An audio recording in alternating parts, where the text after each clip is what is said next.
Assalamualaikum warahmatullahi wabarakatuh. Perkenalkan, nama saya Muhammad Ilham Arfa dari kelas 12-2. Perkenalkan, nama saya Fajrino Afriansyah dari kelas 12-2. Pada kesempatan kali ini saya akan melakukan wawancara mengenai makam Mbah Sanggar yang berada di Desa Wates, Kecamatan Tanggulangin, Sidoarjo. Terima kasih kepada Bapak yang telah bersedia meluangkan waktu. Baik, sebelum masuk ke pertanyaan, mohon izin Bapak untuk memperkenalkan diri terlebih dahulu. Ya, kenalkan, nama saya Lung Sam. Saya tokoh di Dusun Wates, Kedensari, Tanggulangin, Sidoarjo. Di sini saya akan membantu adik-adik, mudah-mudahan apa yang diharapkan bisa terpenuhi. Monggo, kalau ada pertanyaan dipersilakan. Apa sejarah berdirinya makam Mbah Sanggar ini?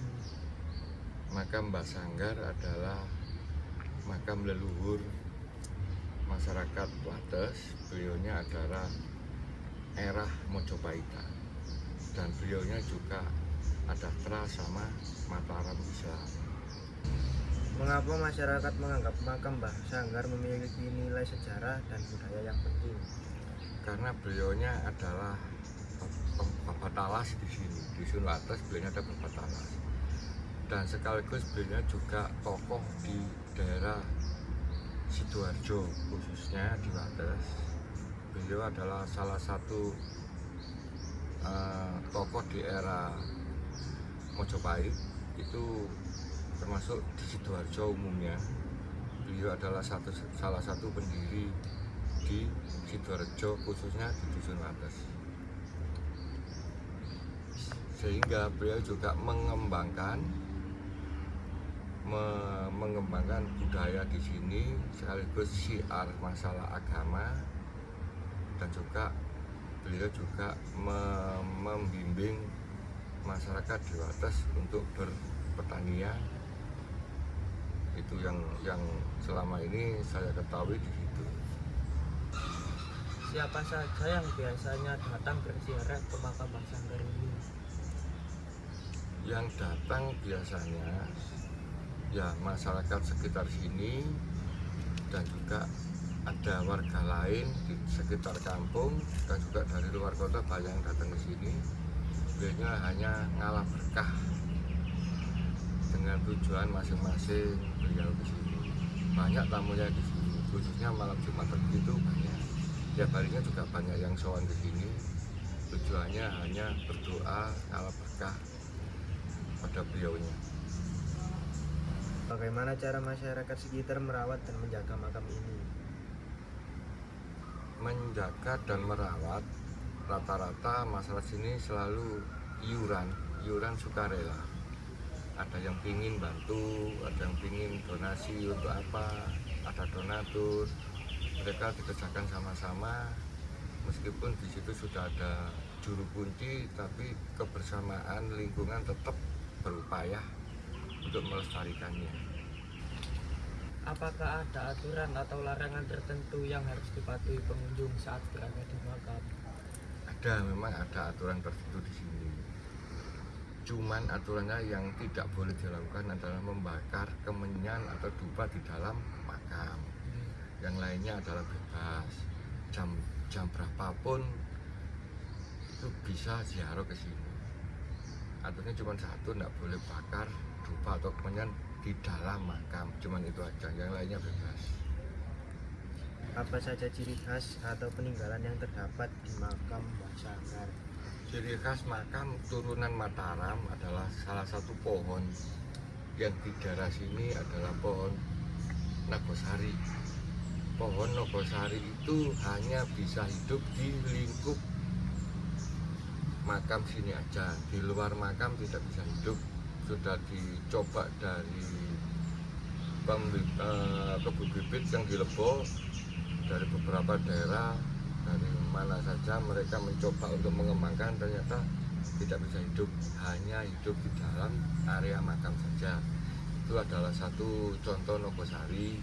Ada hanya tinggal 5 atau 7 batang, 7 potong, 7 pohon Nogosari yang masih hidup. Itu salah satu bukti itu era Mataram kuno. Bagaimana sikap yang sebaiknya dilakukan oleh pengunjung saat berziarah ke makam ini? Sikap pengunjung ya tentunya harus jaga sikap sopan santun di area pesarian ini. Nggak ada tuntutan yang lain-lain, cuman butuh sopan santun di area makam ini, cuman itu aja, yang lainnya nggak ada. Menurut Bapak, apa pesan atau pelajaran penting yang bisa diambil dari sosok Mbah Sanggar? Beliaunya adalah orang yang ramah, orang yang sabar.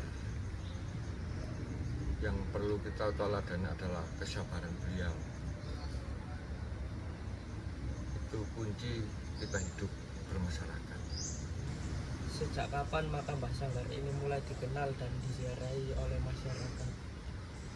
Maka Mbah Sanggar ini dikenal sebelum merdeka. Indonesia belum merdeka sudah ada. Mereka sudah tahu bahwa di sini ada makam leluhur. Cuman lebih dikenal orang itu ya sekitar tahun 60-an baru dikenal orang. Apa ciri-ciri dari makam Mbah Sanggar? Ciri-ciri makam Mbah Sanggar, kalau beliaunya itu Trah Mataram, itu ada pohon Nogosari. Di Sidoarjo ada 2 yang saya ketahui, ada di makam Mbah Dewi Skardadu Buduran, itu cuma ada di situ, dan di makam Mbah Sanggar Pates Tanggulangin ini. Yang lainnya belum pernah ada. Itu salah satu ciri beliaunya adalah Trah Mataram Islam. Bagaimana harapan Bapak terhadap keberadaan makam Mbah Sanggar ke depannya? Kami berharap pemerintah daerah juga peduli untuk melestarikan atau menjaga makam ini, sehingga makam ini bisa dikenang sampai kapanpun. Itu salah satu aset cagar budaya Sidoarjo. Demikian hasil wawancara yang telah dilakukan mengenai makam Mbah Sanggar. Saya dan kelompok saya mengucapkan terima kasih yang sebesar-besarnya kepada Bapak Juru Kunci atas kesediaan waktu serta informasi yang telah diberikan. Semoga hasil wawancara ini dapat menambah wawasan dan menjadi bahan pembelajaran mengenai pentingnya menjaga serta melestarikan warisan sejarah dan budaya daerah. Sip. Sama-sama, terima kasih juga atas kunjungannya dan kepercayaan pada kami. Mudah-mudahan sukses. Terima kasih sudah Ya. meluangkan waktu. Siap, terima kasih.